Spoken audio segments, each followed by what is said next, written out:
How's that? Think that'd be good? Evan and Ann are having a heart attack right now. Okay. Saying, don't do that.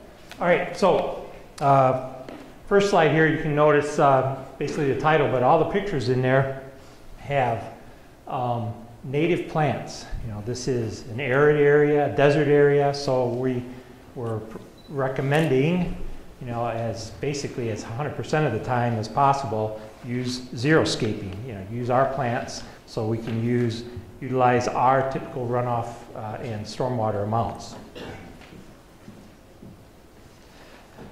This particular slide then, so we're going to look at the AutoCASE model, and we'll talk more about that. The AutoCASE model is actually a model that was developed by Impact Infrastructure. It's a separate company from back east that's worked with this beta test then to look at the economic value of implementing GI lids, specifically water harvesting features in our community. It also ties in with Envision and a business case evaluator, which is a spreadsheet version of AutoCASE, which we'll look at a little bit more. The Envision is really, it's the program planning tool to look at it from a subjective perspective of looking at a piece of infrastructure and how you should go about modeling it or evaluating it relative to its future sustainability. And then the AutoCASE comes in then to look at the economic value. So there's a dollar value then associated with that. And here for this particular project that was done, it was tested and utilized the GI lid manual, the water harvesting features, and a couple of sample projects here in the Tucson-Pima County area, and evaluates things such as irrigation, you know, cost for irrigation, utilizing heat maps, value of statistical life, mobility, and there's a bunch of other things such as air pollution too. This is kind of a summary of what I just kind of talked about there. What's being implemented right now by Impact Infrastructure with Autodesk is that the AutoCASE model is going to be integrated with AutoCAD, so that if you have a model or a specific project with basin managed water harvesting features, then you can take those and size them, model them for runoff volumes, flood control features, and then export that into AutoCASE then from the AutoCAD model, and then it'll run through the various economic parameters.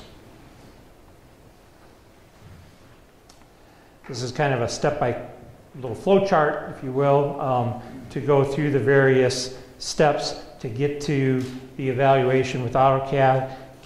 If you look to the right, the circle diagram there, one of the key things that's imparted from the Envision program and AutoCASE and et cetera when you're looking at a project is not only is that do you have the right project, but are you doing it right?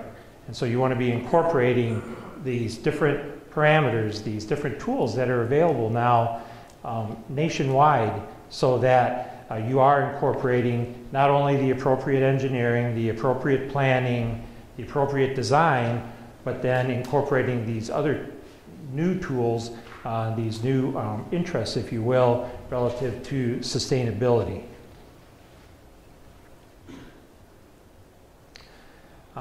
So here's a summary graph of the model.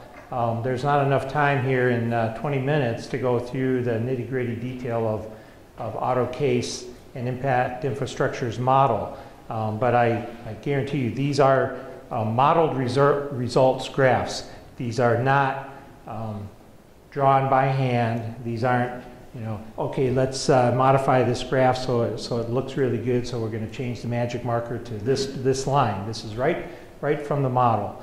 And so what we did then, using the GI lid manual, was specific GI features were modeled. So for example, the ones that actually resulted in positive results, the greater positive results of sustainability, sustainable value, is where the water harvesting basins, xeriscape swales, infiltration trenches, and others that maybe didn't work so well out here in Tucson, Pima County, the arid region, are the pervious pavers, the cisterns, bioretentions. You can see on this line that most of these, so this is really then, these graphs are giving us the value of the sustainable return on investment.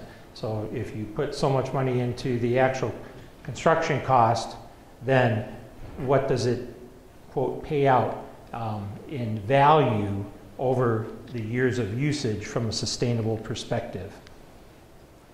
Incorporate, so then that gives you results based on heat island impacts, air pollution reduction, flood control features, impacts.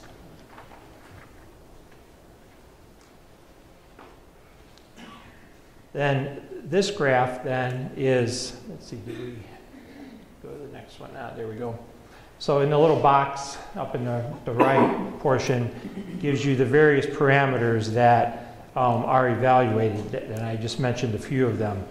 But those parameters and evaluators tie into the planning tool, the Envision planning process. These values all tie in with quality of life. This particular graph highlights the 2 sample projects. We did a small 5-acre commercial site that we have a lot of here in Tucson, as well as a roadway reach that was in design at the time. And again, you can see then on the left-hand side, the dashed lines, the red is for the commercial, the green is for the street.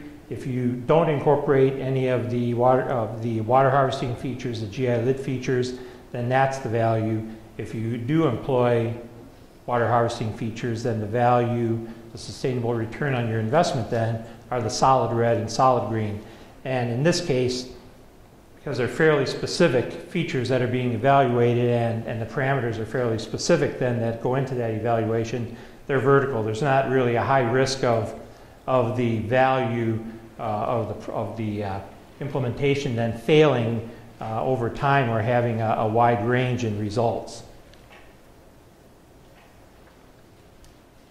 What's pretty good too, this is an example then of a pie chart then, which can be used fairly easily then to present these results and explain then the various parameters that are used so that in a workshop setting, a public meeting, a meeting with community officials of what is the value then to, for example, in this case, the commercial site that is going to be realized by various entities, individuals, stakeholders within the community without getting into the nitty-gritty detail. And this was the results. That slide before then was for stakeholders, and then this is a net present value. So what's the actual cost plus your GI lid features for the commercial site? And again, some of the things that the more important elements that were evaluated with positive results are the heat-related mortality, air pollution results.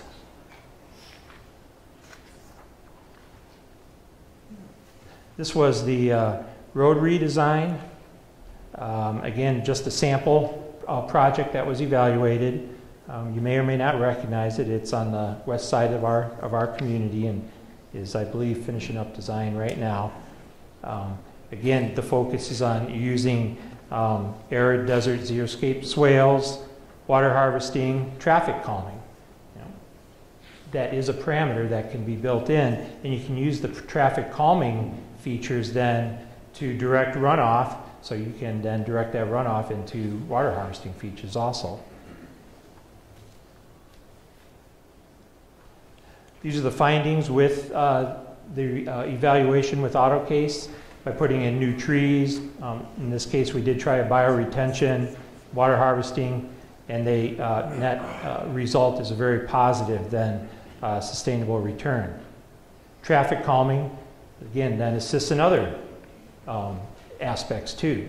Obviously, the likelihood and reduction in traffic accidents. You've got reduced water cost relative to irrigation because you're using stormwater runoff. Air pollution is reduced because then you have plants and vegetation. Air quality and the heat island is reduced.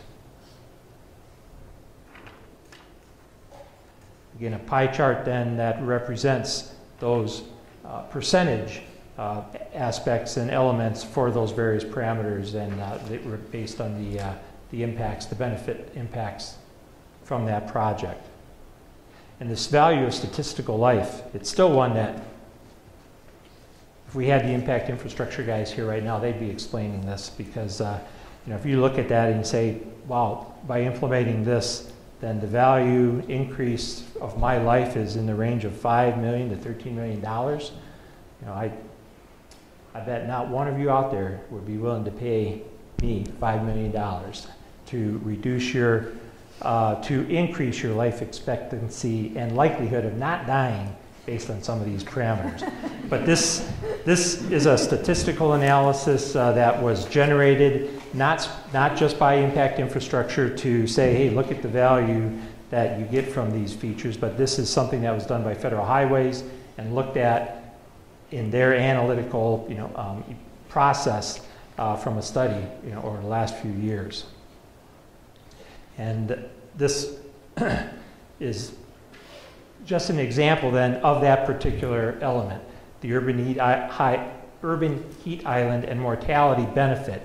And what it's doing then, it's evaluating a net value of life, the value placed, and kind of reading this explanation, value placed on changes in the likelihood of death. And obviously, I guess me personally, I would like those changes to be on the positive side, not the negative side. And that's what's being proven out then with these, by putting in these features. It's not the price that myself or you or anyone else would pay to avoid certain death. I mean, if any of us can do that, then we're going to go way beyond what we're looking at and discussing here today. And just notes from previous presentations and that there's 2 or 3 slides of notes that we could discuss there, but there's not enough time to do that today.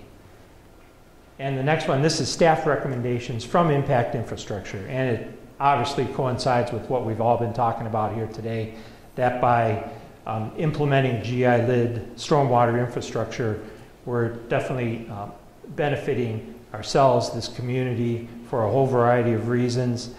More resilient community, adapting to natural weather conditions, improving our quality of life.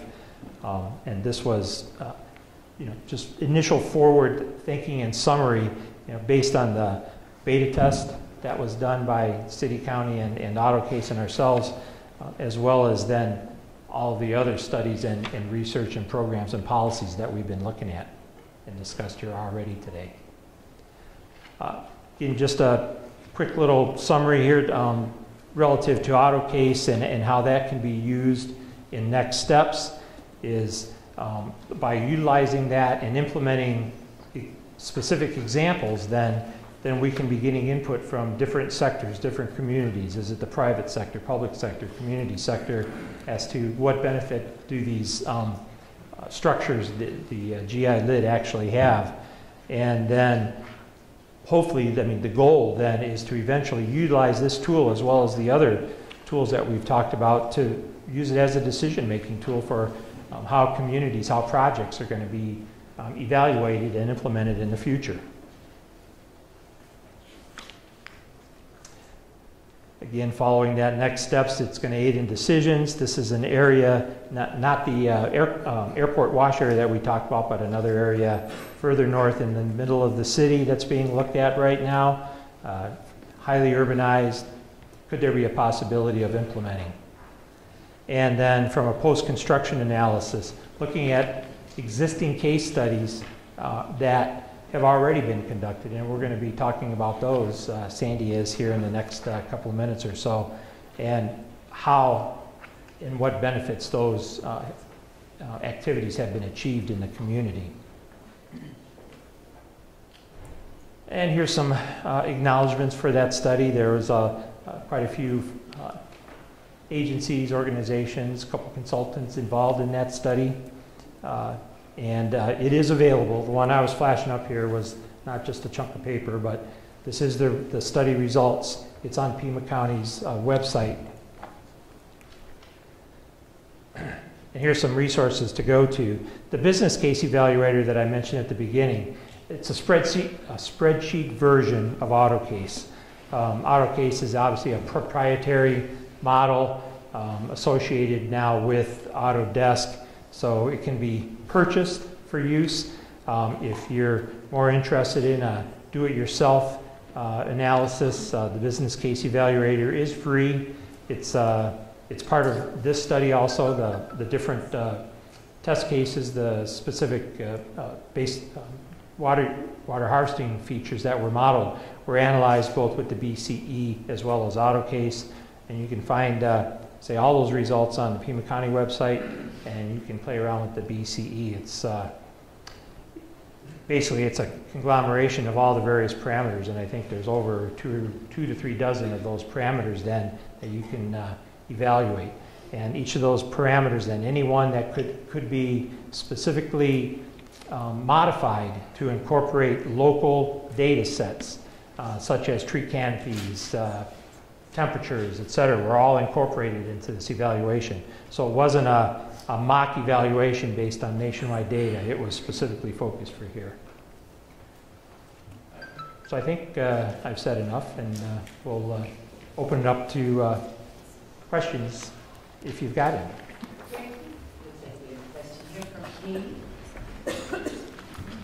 But only if I can answer them. You mentioned that you built in assumptions for tree canopy, and I'm just wondering what the percentage cover or canopy that you estimated for these GI features. That is a good question. For the specific evaluation of individual water harvesting features, that was probably a nominal input because you're just assuming, well, here's a basin and maybe you've got this amount of vegetation. And I believe it was probably a 30 or 40% input. For the commercial site and the roadway site, it was based on the amount of new vegetation, basically tree canopy, ultimate tree canopy once they were grown, what that was. And that was primarily based on what was proposed with the plans and whatever the current requirements are for those types of developments. And off the top of my head, I don't know what those specific design requirements are.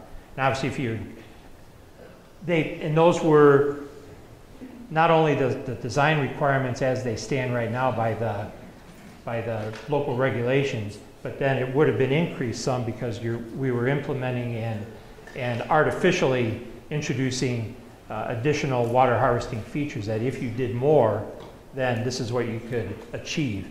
And so then the additional canopies then were estimated by some percentage increase. I mean, it's not obviously not 100%. I don't believe it would have been even 50%, but even in the 20 to 30% range is pretty significant then. Great. Other questions? Oh, I see. Yeah, but some of the details in that are in the study of what was incorporated. So to follow up on that slightly, could you talk a little bit about where some of the parameterization of GI function comes from in the AutoCASE kind of setting? Is it specific to the Southwest, to Arizona, to Tucson? Yeah, no, when you say the GI function, you're talking about the actual physical function of the stormwater and what it does? Yeah, if you put a feature out there, what it's actually doing to climate, what it's doing to stormwater, all of that. Yeah, well, yeah, relative to stormwater, then that's based on the design plan, the actual geometric features of that particular water harvesting basic structure. We did then provide input based on rainfall, potential runoff, and volume, and then provided that to the modelers for those features so that they could input that into the program so that, say, we get this type of rainfall or this type of storm event, then out of that, what could be potentially achieved with the water harvesting features. And again, it's tied to the GI lid manual as well as the ordinance, so primarily that first half inch that you're looking to design these features. They're not going to be designed for a 100-year event. They're too big. You're not going to have any place to put them. Now the other things like the climate, temperature, air pollution reductions, those types of things. Now that's where it was either local databases that were obtained, and that a lot of that was provided through PAG from their studies and information that they've accumulated. But that was then either, that information was populated and or added to the national databases that the modeler impact infrastructure has developed, for this evaluation process. And there's, again, so I don't have, I can't regurgitate some of the specific information for that. But again, there's a lot of detail for the data sets that were used and then the associated results for each of those individual parameters of what it means to for that particular structure, what the benefit can be. So I really would encourage you. It's not really it's maybe 100 pages or so, but there's lots of graphs and there's lots of tables and some good discussion. So it's not a bad resource to take a look at. And then a lot of references too. Wonderful. Well, let's thank our speaker again, John.